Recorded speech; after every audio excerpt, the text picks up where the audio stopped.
सुने भागवत भक्त मुख भगवद वाणी। भगवान की वाणी जो श्रीमद् भागवत है उसे किसी भक्त के मुख से पहले ध्यान से सुने और फिर द्वितीय आराधे भक्ति व्यास नव भांति बखानी। दूसरा नियम बताया, दूसरी सीढ़ी बताई कि जो वेद व्यास जी महाराज ने 9 प्रकार की भक्ति बताई है, उस 9 प्रकार की भक्ति में से किसी एक का सहारा ले लें। भक्ति का प्रारंभ जीवन में होता है श्रवण से, क्योंकि भक्ति पहली श्रवण ही है। श्रवणम कीर्तनम विष्णोः स्मरणम पाद सेवनम अर्चनम वंदनम दास्यम सख्यम आत्मनिवेदनम। तो ये जो 9 प्रकार की भक्ति है, जिसमें 9वीं सीढ़ी आत्मनिवेदन है और पहली सीढ़ी श्रवण है। जब तक तुम्हें सुनना नहीं आएगा तब तक समझ लो जीवन में भक्ति आएगी नहीं। दिखावा आ जाएगा, ढोंग पाखंड आ जाएगा, दुनियादारी वो दुनिया वाले लोगों को दिखाने के लिए भगत बनोगे, लेकिन वास्तव में भक्ति से बहुत दूर हो जाए।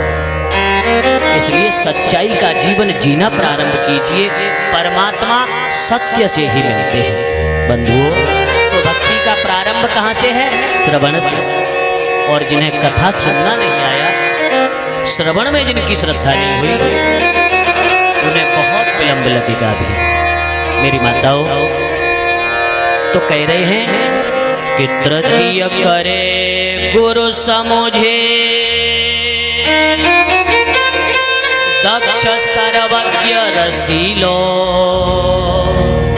जब जीवन में भक्ति आ जाए, उन भगवान राधा श्याम सुंदर के चिंतन के बिना, उनकी कथा के बिना नहीं रहा जाए, तब किसी श्रेष्ठ रसिक संत ब्राह्मण को हम अपने गुरु के रूप में वर्ण करें, जो भगवान की कथाओं का रसिक हो। ऐसे गुरु से मंत्र दीक्षा लें और जो साधना बताई गई है, जो पद्धति बताई गई है, सीढ़ी दर सीढ़ी उस साधना की पद्धति को आगे बढ़ाते जाएं। जब हम कोई भी मंत्र की साधना करते हैं, जो गुरुदेव ने तरीका बताया, तो भैया पहले कोई भी बच्चा जब विद्यालय में प्रवेश करता है तो उसको सीधे सीधे MA BA की किताबें थोड़ी ना थमाई जाती हैं, पहले उसको छोटा बड़ा सिखाया जाता है। तो इसी प्रकार कोई व्यक्ति भक्ति के जीवन में जब प्रवेश करता है तो उसकी प्रारंभिक सीढ़ी, जो प्रारंभिक साधना है, जो गुरुदेव ने तुम्हें बताई है, उसको पहले श्रद्धा से नियम से करो। फिर इसके बाद चौथे हो ही विरक्ति बसे पन राज बसीलो। भगवान का भजन करते करते, उनका ध्यान स्मरण चिंतन करते करते जब यह मन भूल जाए कि मुझे कितनी देर हो गई, कब के बैठे कितने घंटे हो गए पता भी नहीं चला, जब ये स्थिति आ जाए तो समझ लेना अब हम सही रास्ते पर हैं।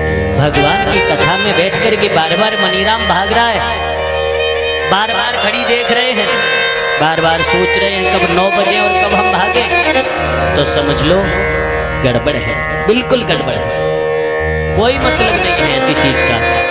तो फिर जब साधना करते करते करते करते पांचे भूले देह सुधे,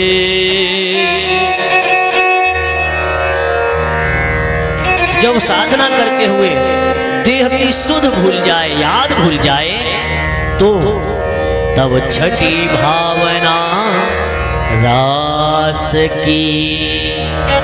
तब छठवीं स्थिति जो आती है कथा प्रेमी जनों, उदरा के निवासी कथा प्रेमी सज्जनों माताओं, तब हम लोग इस रास की कथा को समझने के लायक बनते हैं।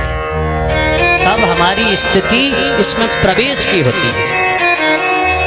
लेकिन श्री किशोरी राधा रानी कृपा करें, तो हमें जल्दी इस रस की प्राप्ति हो जाती है और इस लीला में हमारा प्रवेश हो जाता है।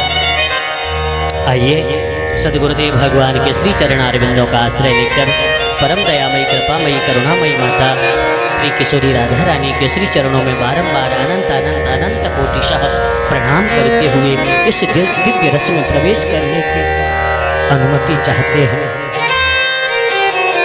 भगवान